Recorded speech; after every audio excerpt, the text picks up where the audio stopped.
ہمیں چاہیے کہ ہم رمضان شریف کے لیے اپنے آپ کو ذہنی طور پہ تیار کر لیں۔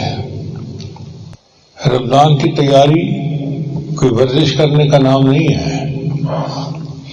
رمضان کی تیاری یہ ہے کہ ہم گناہوں سے بچنے کی نیت کریں۔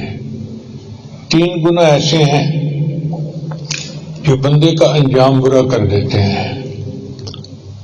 پہلا گناہ غیر محرم کی محبت، جس دل میں بھی یہ ہوگی اس کا انجام برا ہوگا۔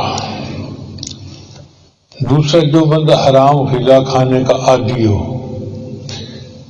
جھوٹ کے کاروبار کیا، رشوت لی، ناجائز کام کیا، کسی کے مال پہ ناجائز قبضہ کر لیا، یہ حرام غذا ہے، یہ بھی بری موت کا سبب بنتی ہے۔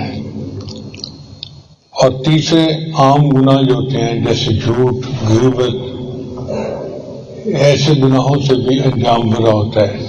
تو یہ 3 گناہ جو انسان کا انجام خراب کرتے ہیں، ان سے خصوصی طور پر توبہ کرنے کی ضرورت ہے۔